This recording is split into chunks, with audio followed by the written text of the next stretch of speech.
안녕하세요, 최혜린입니다. 얼마 전 YF 소나타가 처음 나왔다고 했을 때 저희가 타봤었죠. 그때 탔던 소나타는 2.0 모델이었고요. 그때 제가 이런 말씀 드렸던 기억이 납니다. 기다리겠다, 그리고 기대하겠다. 그렇죠. 바로 그 차량을 오늘 저희가 시승차로 준비를 해봤습니다.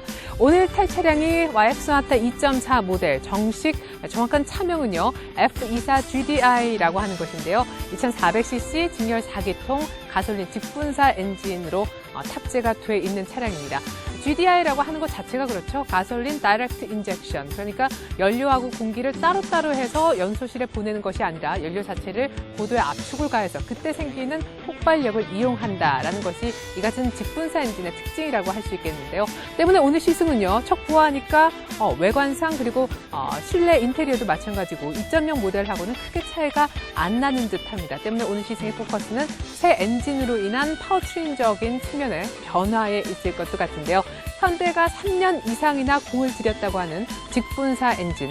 과연 그 힘은 또 어떤 정도인지 직접 한번 테스트를 해보도록 하겠습니다. 시승 시작하죠. 출발할게요.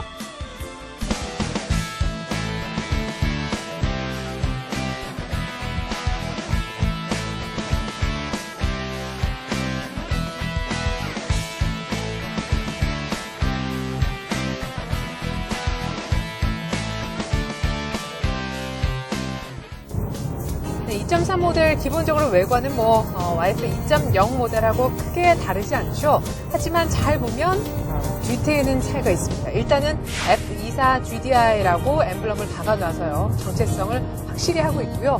또 한 가지는 역시나 배기량이 좀 많이 늘었기 때문에 배기구도 하나 더 있어야 되겠죠. 그래서 듀얼 머플러가 장착이 되어 있습니다. 사실 그 인피니티 M 시리즈도 보면은 하나에 또 두 개씩 해서 전체적으로 듀얼 머플러 타입을 갖고 가고 있는데 이 뒤태에 있어서 듀얼 머플러냐 아니냐는 굉장히 큰 차이가 있는 것 같아요. 시각상. 때문에 이제 머플러 작업하시는 분들도 저는 충분히 그 심정 이해가 갑니다. 하지만 어쨌거나 YF 2.4 모델부터는 듀얼 머플러가 순정에 들어간다라는 부분이고요. 또 한 가지는 LED 테일램프가 적용이 됐다라는 것인데 YF 소나타 2.0부터 시작해서 사실 뒤태에 대해서는 리어 디자인에 대해서는 여러 가지 의견들이 분분합니다. 마음에 든다, 안 든다, 여러 가지 의견들이 각기 다른데, 글쎄요, 요 LED 테일램프 부분은 밤에 특별히 더 예쁠 것이라는 저 나름의 어떤 확신이 있거든요. 그래서 아마 많은 분들이 좋아하시지 않을까라고 생각을 해봅니다. 자, 그리고 옆쪽으로 보시면 그 차이점이 한 가지 있습니다. 저는 사실 사이드 실루엣을 볼 때 풀 웨지 형상이니 쿠페 라이크한 형상이니 여러 가지를 논할 수 있지만 가장 먼저 보는 게 휠이거든요. 2.0 모델에서는 17인치 휠이 들어갔지만 2.4 모델로 오면서는 18인치 휠이 기본적으로 들어갑니다. 차체 크기 대비해서 휠 사이즈가 조금 작지 않을까 싶었었던 그 아쉬움이 이제 2.4 모델로 오면서 1인치 늘어나면서 휠 사이즈는 이제 좀 제대로 자세가 나온다는 느낌이고요. 또 한 가지는 이제 편평률 시리즈 45 시리즈가 이제 들어가는 그런 타이어가 또 장착이 됩니다. 글쎄요, 18인치 휠 자체는 이제 중형 세단에 들어가도 그렇게 많이 놀라지 않으시죠? 들어갈 수 있지 라고도 많이 생각을 하시는데 편평률 45 시리즈 타이어 같은 경우에는 굉장히 레어한 케이스입니다. 그래서 휠 타이어 다 종합해 봤을 때 퍼포먼스하기 굉장히 좋은 스펙을 갖게 됐다 이렇게 볼 수가 있는 거죠. 소나타 2.4 GDI는요, 일단 실내를 볼 텐데, 운전자의 어떤 편의를 고려한 그런 아주 세심한 세팅이 돋보입니다. 언제부터 알 수 있느냐? 시동을 걸 때부터 알 수가 있는데요. 자, 시동을 불응하고 엔진 스타트 버튼을 누르게 되면, 의자가 자동으로 이 시트가 움직입니다. 그래서, 이거 뭐지? 라고 생각을 했는데, 보니까, 저보다 먼저 시승하신 이름 모를 그분을 세팅에 맞춰서 시트가 이제 기억을 하고 있다가 움직이더라고요. 물론 제가 오늘 시승 끝내고 반납하게 되면 다음에 시승하시는 분은 제 세팅 이대로 요 시트에 일단 한번 앉으시겠죠. 반대로요, 요 엔진 스타트 버튼 이제 다시 한번 누르고 시동 끄게 되는 거죠. 그리고 차에서 내리려고 할 때는 다시금 의자가 뒤로 쭉 빠지면서 내릴 수 있는 공간을 확보를 해줍니다. 우리가 폴쉐 파나메라 탔을 때 말이죠. 이 안전벨트가 이렇게 튀어나와서 쉽게 안전벨트를 멜 수 있도록 했던 기억이 나는데요. 우리 현대 기아차들 이 실내 부분에서 운전자의 어떤 기본적인 동작들을 고려해서 섬세하게 세팅하는 부분들은 참 흐뭇하다 하는 생각이 듭니다.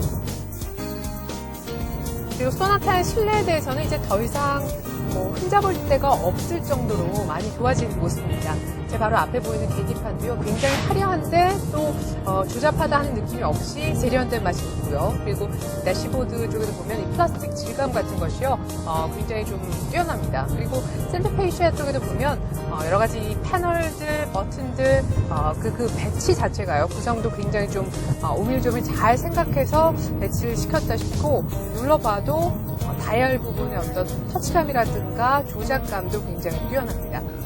그러니까 전반적으로 뭐 실내는 다 소나타의 실내에 대해서 걸고 넘어질 부분은 없어 보이고요. 다만 한 가지 제가 지금 잡고 있는 이 스티어링 휠에 대해서는 조금 몇 가지 말씀을 좀 드리고 싶은 게 있는데요.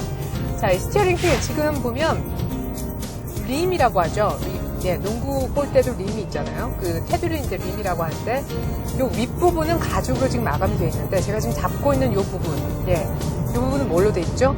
플라스틱으로 그냥 되어 있거든요. 그래서 이거는 뭔가 착오가 있지 않나, 착각하신 게 아닌가 이런 생각이 들고, 예, 정작 손 잡아야 될 부분이 가죽이 아니라면 이 위는 왜 가죽으로 해놨지? 예, 이런 조금은 의문이 듭니다.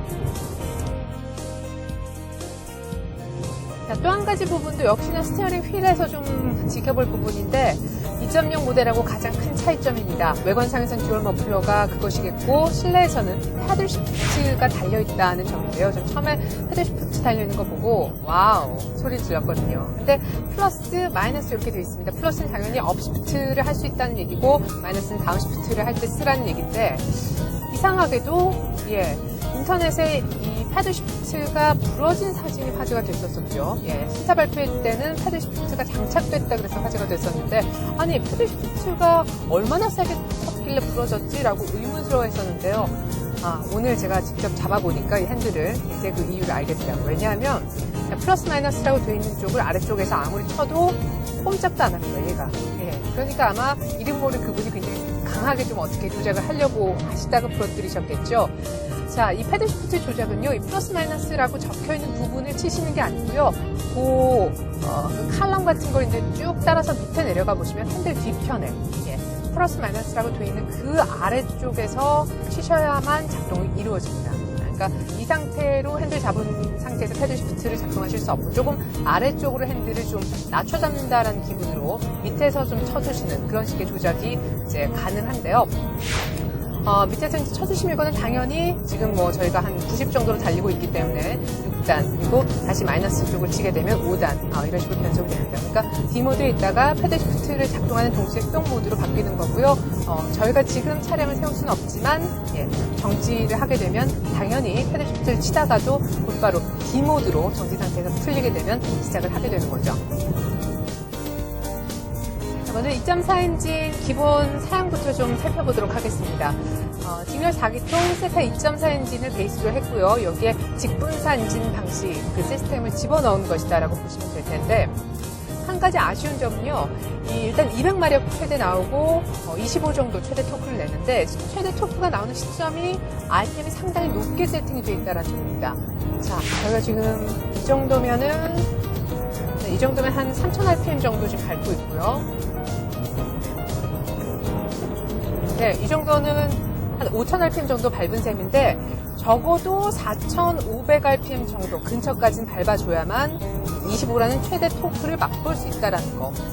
그 부분이 가장 좀 아쉬운 부분인 것 같습니다. 뭐 최근 들어서 다 플랫 토크 시대를 맞았다라고는 하지만, 그래도 우리가 일반적으로 4000 RPM씩 이렇게 많이 올리면서 달리지 않잖아요. 그리고 초창기에는 또 차 보호 차원에서 4000 RPM 이상으로 많이 올리지 않으려고들 노력하시고요. 근데 그 정도는 좋게 넘어줘야 맥시멈 토크를 누릴 수 있도록 세팅이 되어 있다는 점이 조금 아쉬운 것 같습니다.